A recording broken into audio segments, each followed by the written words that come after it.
In the first video, we have discussed about the three main concerns on privacy: accuracy, property, and also access.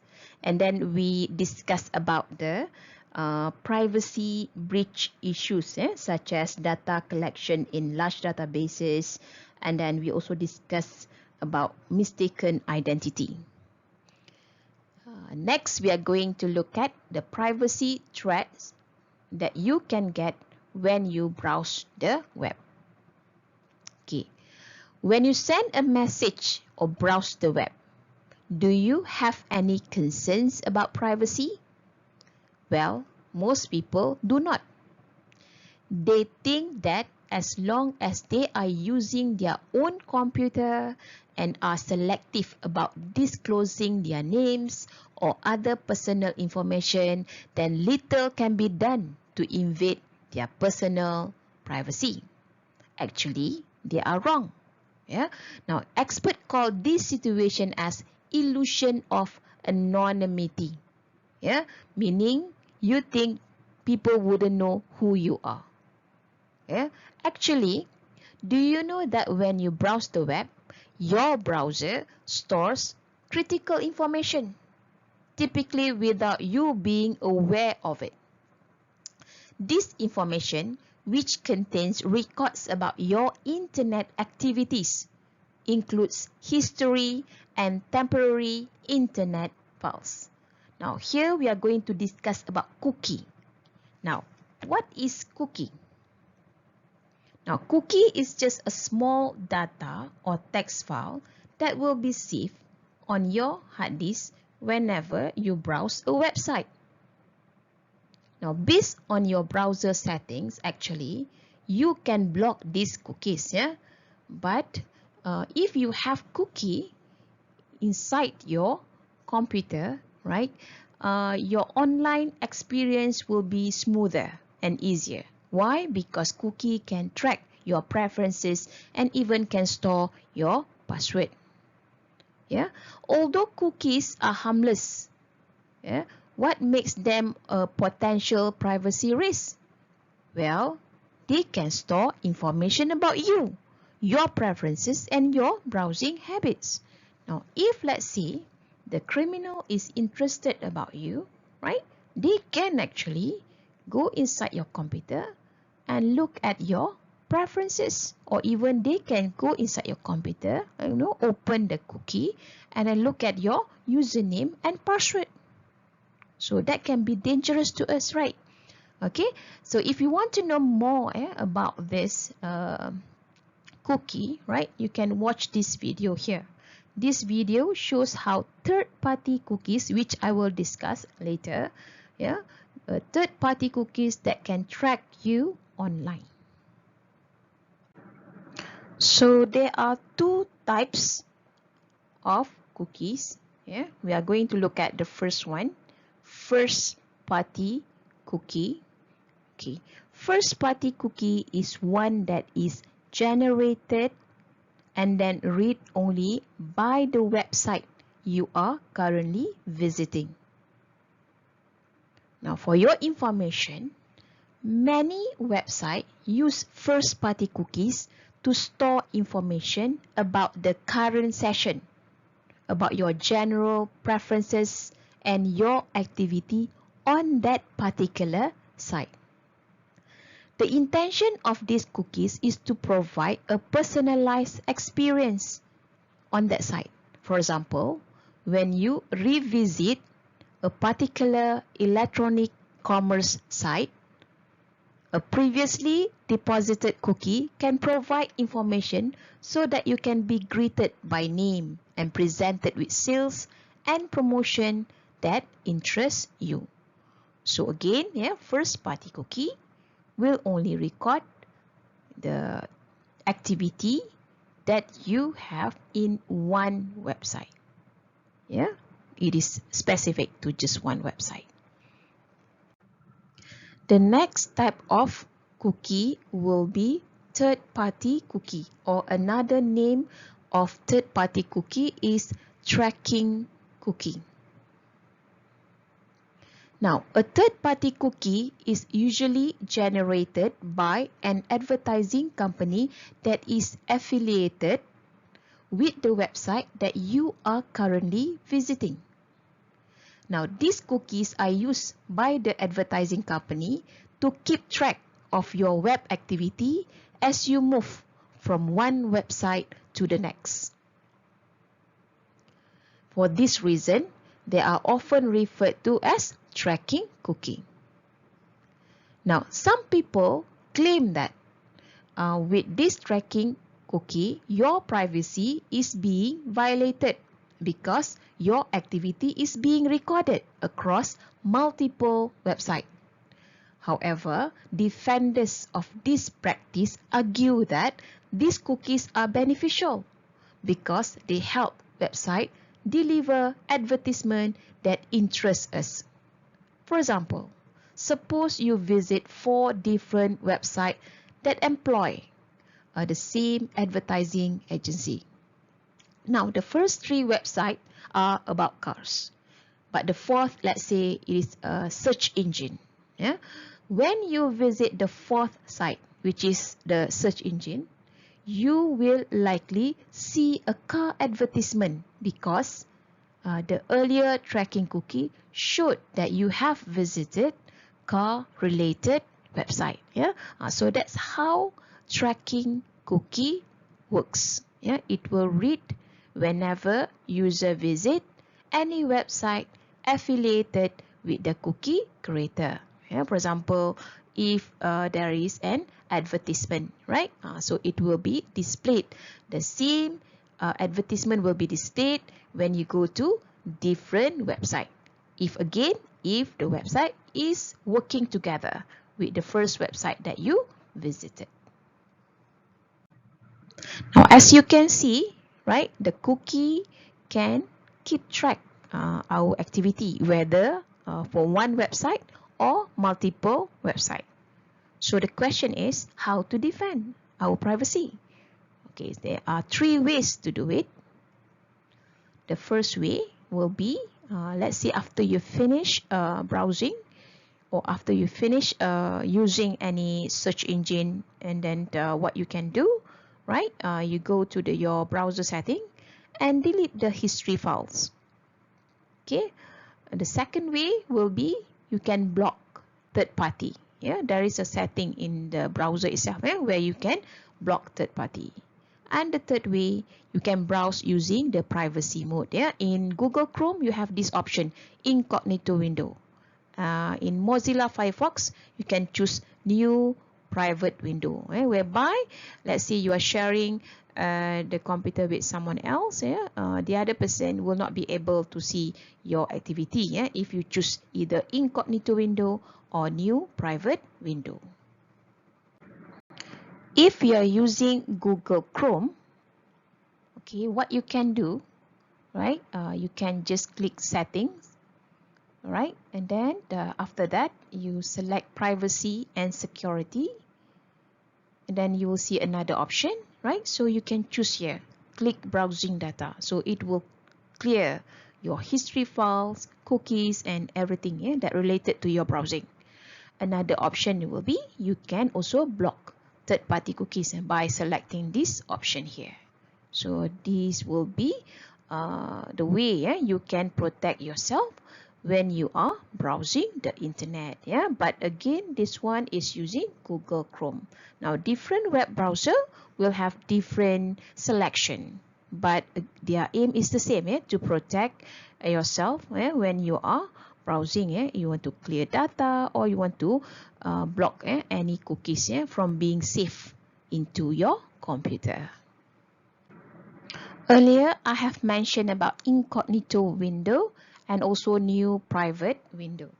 Now, most browsers offer a privacy mode. So this is the privacy mode that I'm talking about, which ensure that your browsing activity is not recorded on your hard disk.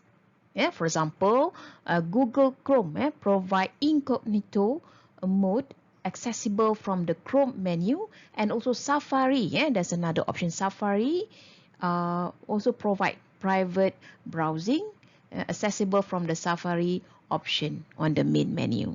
So for Firefox, you can choose new private window. Okay. So you have seen, how bad a cookie can be, because it can keep track your internet activity. Now, the most dangerous type of privacy threat comes in the form of spyware. Now, what is spyware? Well, the term spyware is used to describe a wide range of programs that are designed to secretly gather your computer activities. And then what it will do next, it will forward or report the data that it secretly gathered to the spyware creator. Now, some of these spyware can even make changes to your browser, in order to deceive you and manipulate what you see online. That's how dangerous spyware can be. Now imagine, whatever you type will be recorded. Now how you can get spyware? Well, if let's say you go to any malicious website, meaning bad website, or from your online activities, or if you download files that you don't know the sources, right? So this is the way how spyware can be deposited or downloaded on your computer. So that's why we need to have a good anti-spyware to protect our computer. Now we are going to look at the most common types of spyware. Okay, the first one is employee monitoring software. Now, for your information, your employer can install this software into your computer, but they have to inform you first. So why they want to install this type of software into your computer? Well, maybe they want to observe your computer usages, to make sure that you really focus on your task, and you are not doing something else, for example, your outside job, or you are not using your computer to browse your social media. Okay, so it is considered ethical for the employer to do this if they inform you first. Okay, all right, because employer can also use this as a base if they want to promote you. All right, now for your information, even law enforcement agencies use this type of software to keep track and collect evidence from criminals under their investigation.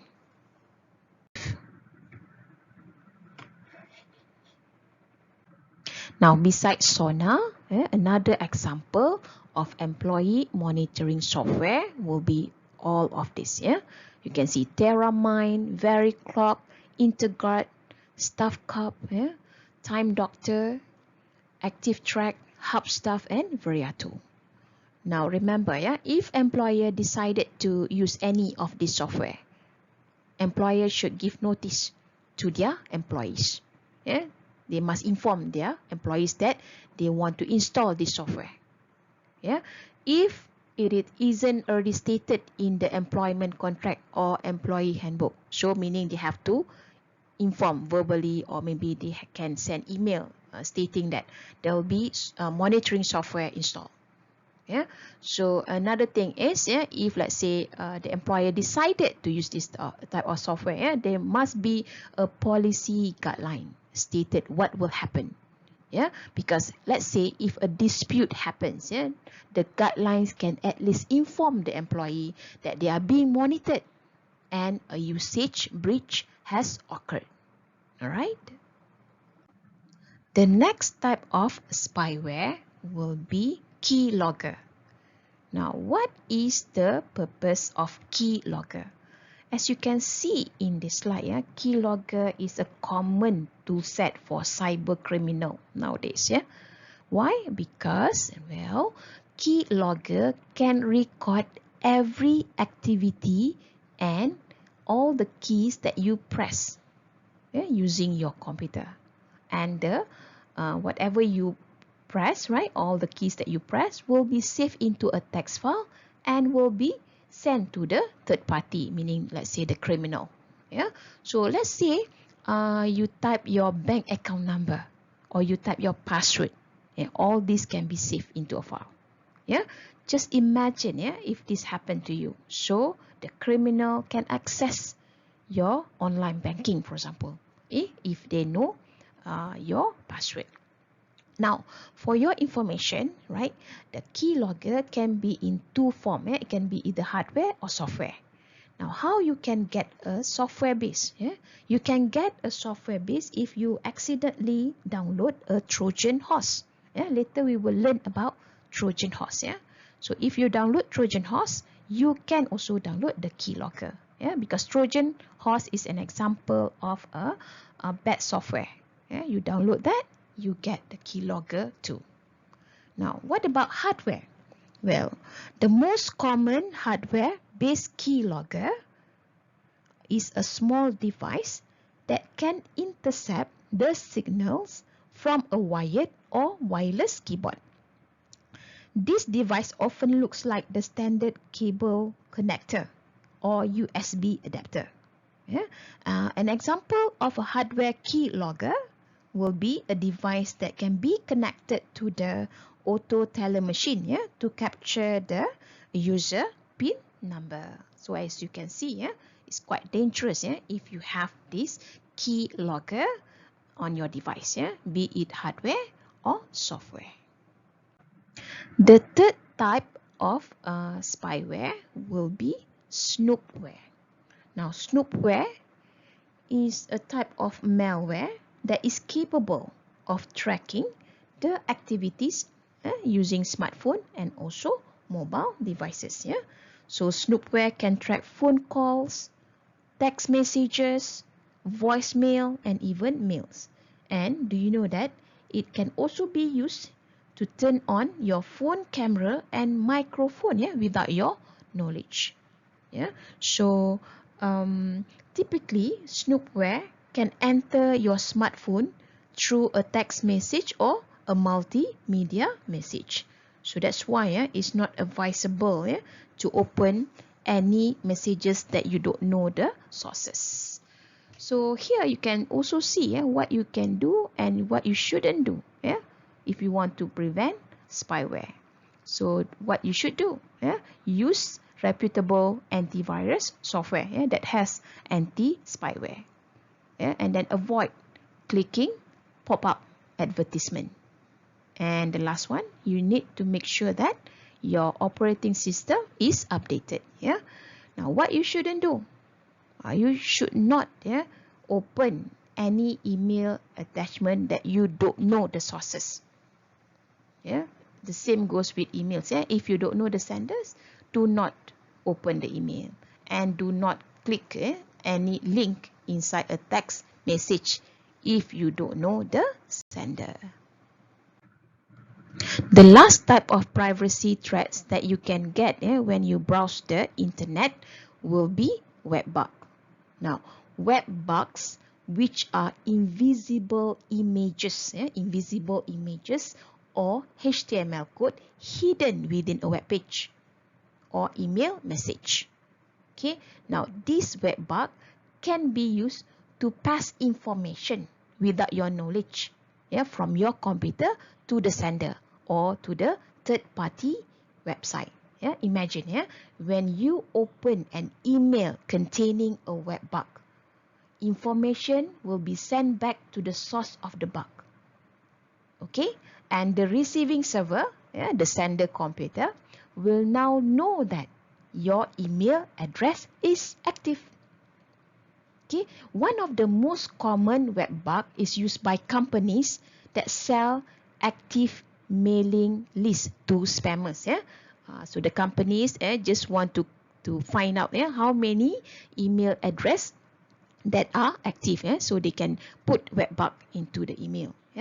So because of this deception, right, many email programs now block images and HTML code from unknown sender. Okay, so what are some of the information again that web bug can give to the sender? The IP address, okay, And for your information, right, web bug also link to, remember cookie that you have seen earlier?